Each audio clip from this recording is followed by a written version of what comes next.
Bonjour tout le monde, la deuxième vidéo du mois. On va pas vraiment parler de Cars. Enfin, on va commencer par parler de Cars et puis tout de suite après, on va parler de Hot Wheels et plus généralement de Mattel. Et on va même commencer par un lien avec une autre vidéo parce que je disais que je n'avais pas de miniature de la Civic. Alors, si je dis pas de bêtises, ça doit être la septième ou la huitième génération, je suis pas sûr. Et ben ça y est, j'en ai une de miniature, mais comme vous voyez, ça vient de la collection Cars. Alors, le deuxième film Cars, je croyais que je l'avais vu, et donc non, je ne l'ai pas vu. C'est l'International Grand Prix. Et on a ce petit assemblage japonais, avec effectivement cette Civic qui vient vous apporter des boissons. Je ne sais pas si c'est censé être des boissons énergétiques, vu que j'ai pas vu le film. Avec son petit bandeau sur le front. Et puis à côté de ça, on a effectivement un véhicule qui évoque assez vite l'Asie, mais pas tellement le Japon, enfin je crois pas. Et puis moi, ça m'évoque un petit peu plus un Piaggio AP, mais bon, je ne sais pas. Bref, donc ça introduit une vidéo spéciale Hot Wheels. Vous allez me dire, c'est pas du Hot Wheels? Non, c'est du Cars, mais c'est quand même produit par Mattel. Regardez, il y a le petit logo là. Donc, Mattel étant propriétaire de Hot Wheels, et ben on est parti pour une vidéo Hot Wheels. Alors, on va commencer par des achats récents, mais je ne suis pas sûr que ce soit des achats de cette année 2022. Donc, ouais, si c'est des créations de l'an dernier. On a ici la Ford GT40 MK4. C'est la voiture américaine qui a gagné les 24 heures du Mans. Vous allez me dire, bah, c'est pas la première.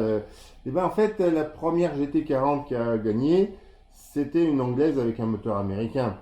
Et celle-là, justement, c'était la version, on a tout construit à la maison, donc c'est pas, il n'y a pas grand-chose en commun avec la GT40, mis à part le moteur et la boîte, et puis les freins. Et du coup, tout le reste avait été fait exprès. Donc création 2020. Ah ouais, tu vois, ils disent que ça sort en 2022, mais pas tant que ça.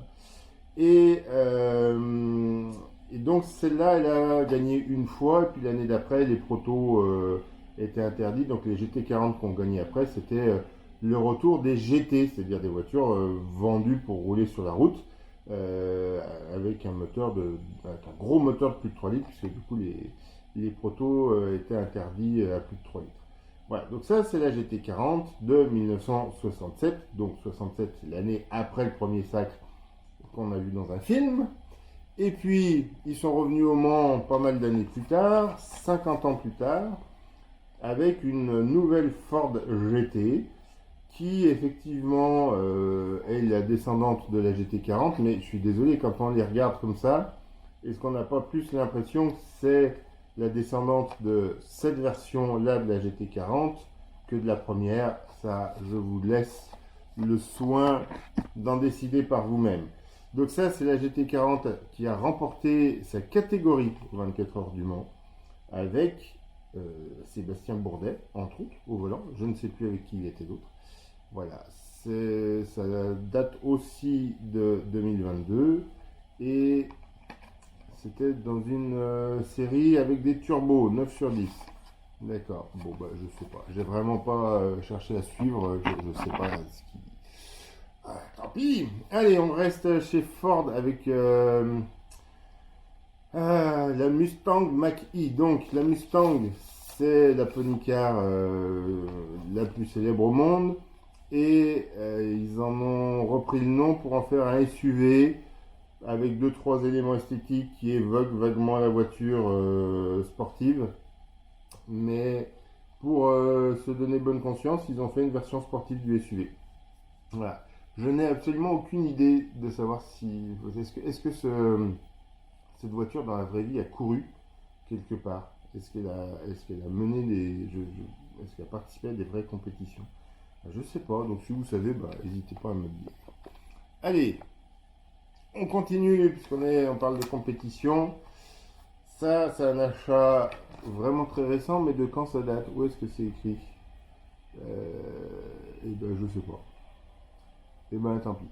Mais du coup, la voiture en soi n'est pas nouvelle. C'est une Circle Tracker, donc c'est la voiture qui fait des tours de stade en rond.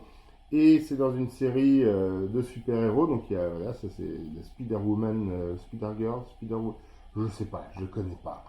Donc il y a 3 modèles que vous voyez ici. Donc la Circle Trucker Spider-Girl. La Dodge Charger, j'arrive pas à voir les différences d'un Spider-Man à un autre. Donc bon, bah, voilà, on va dire que c'est Spider-Man. Le Sound Blaster, c'est-à-dire un véhicule de Baja pour Venom.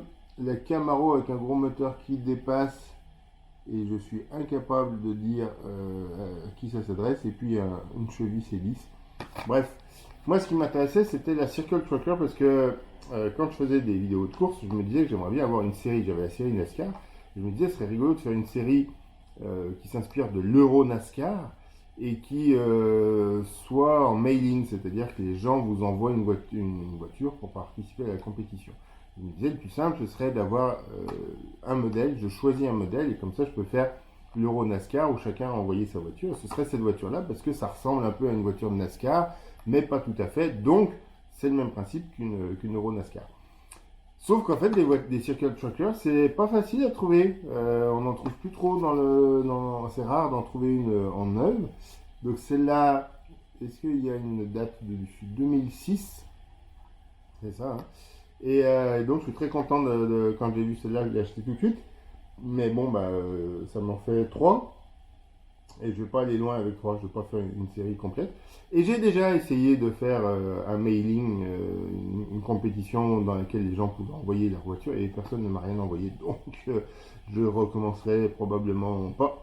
Parce que c'est pas intéressant. Si les gens t'envoient pas de voiture ou si t'en as que 3 qui t'envoient, ben, ça fait un peu court. Allez, on reste dans le domaine des sportives avec la Pininfarina Battista. C'est une voiture dans la vraie vie, je ne l'ai jamais vue. C'est une voiture qui m'intrigue dans la vraie vie.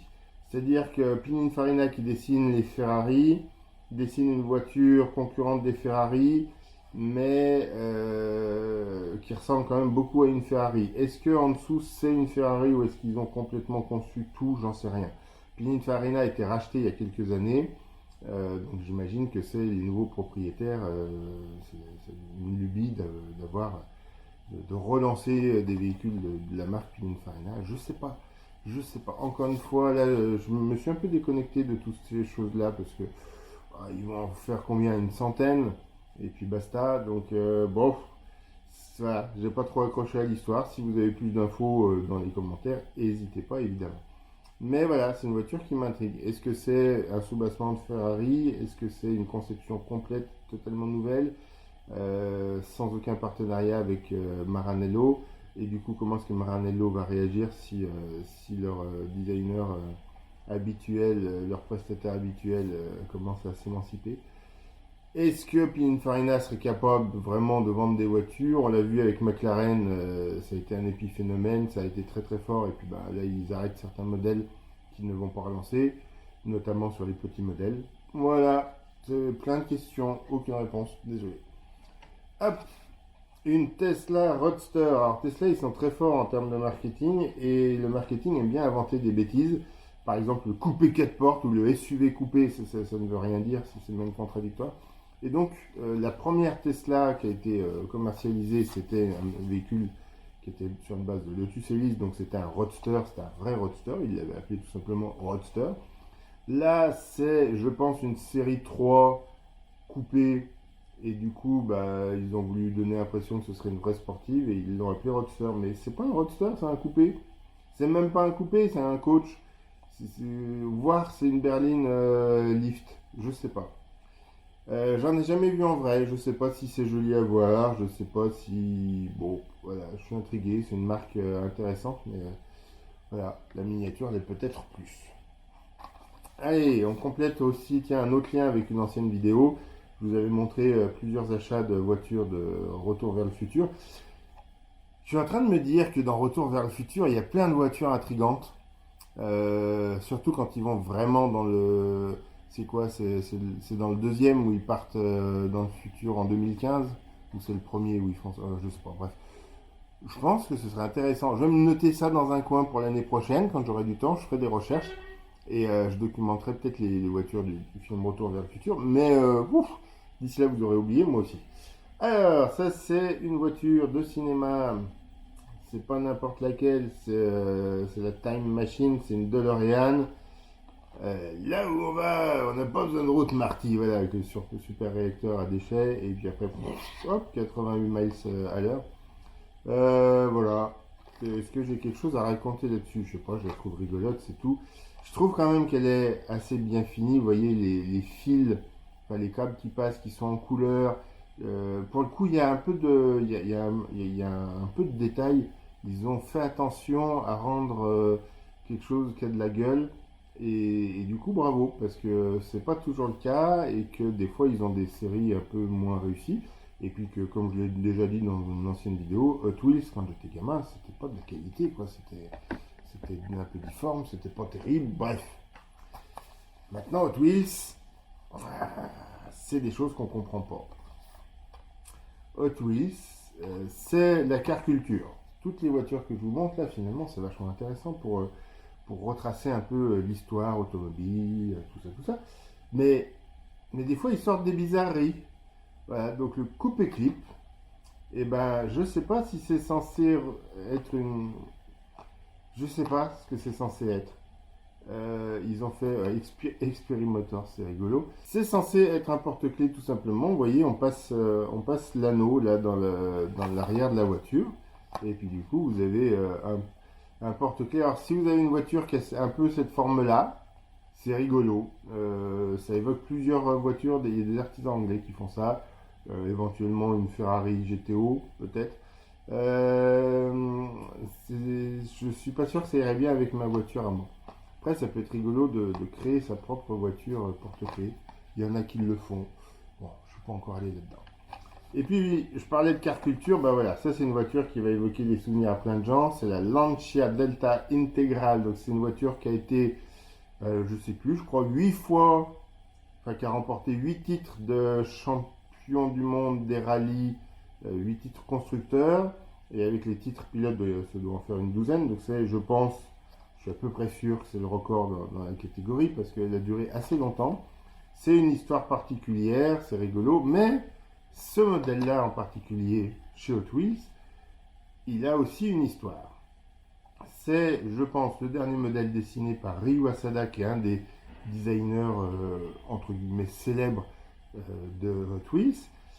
Et si vous aimez les courses de petites voitures, vous avez vu chez 3D Boatmaker, c'était il y a du coup 2 ans maintenant, le prototype de la Lancia Delta Integral, sans aucune couleur, je ne sais même pas s'il y avait des vitres, parce que là on remarque quand même qu'il n'y a pas de vitres à l'avant.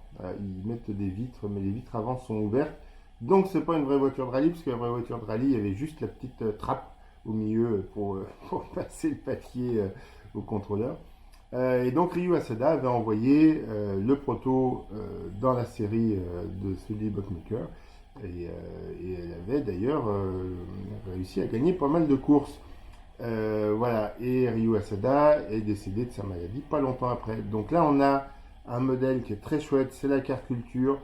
Je trouve que c'est bien proportionné, encore une fois, comme je disais, quand j'étais gamin, ça ressemblait pas à grand chose les Hot Wheels, et maintenant, c'est plus du tout le cas. Ils ont un vrai effort là-dessus. Tant mieux pour nous. Hop, on va sortir un peu de Hot Wheels 30 secondes. Puisque j'ai dit qu'on allait parler de Mattel et j'ai du mal à trouver les Matchbox en France. Je sais pas où est-ce qu'on en trouve, mais dans les magasins autour de chez moi, c'est compliqué. Donc j'arrive pas à avoir les modèles qui m'intéressent. Mais voilà, il y avait celui-là qui était rigolo. C'est un petit utilitaire avec des grosses roues quand même. Je pense pas que les roues soient proportionnelles à ce que c'est dans la réalité. Voilà, un petit modèle qui est rigolo avec les gros phares et il y a moyen de faire peut-être une course avec ça aussi, si un jour je refais des courses évidemment. Et puis on va terminer, on revient chez Hot Wheels, on va terminer avec Mario chez Hot Wheels. Voilà, on a commencé avec la franchise Cars, on finit avec la franchise Nintendo. Donc c'est Mario Kart dans un kart en forme de chaussure. Qu'est-ce que ça nous raconte de beau?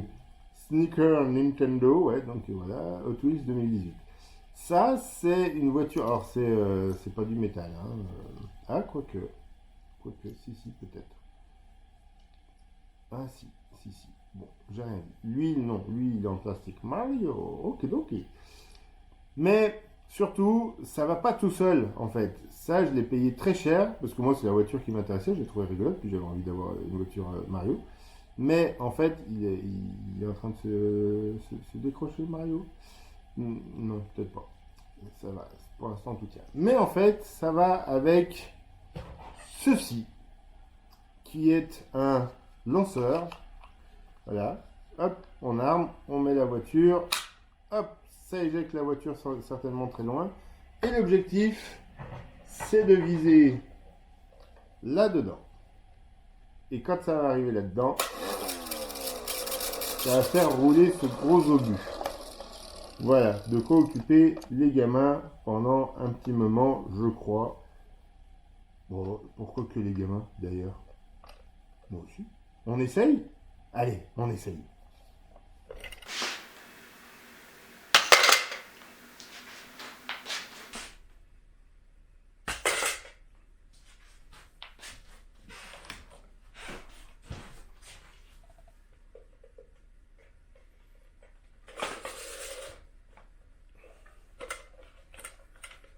Je vais pas rouler là-dessus.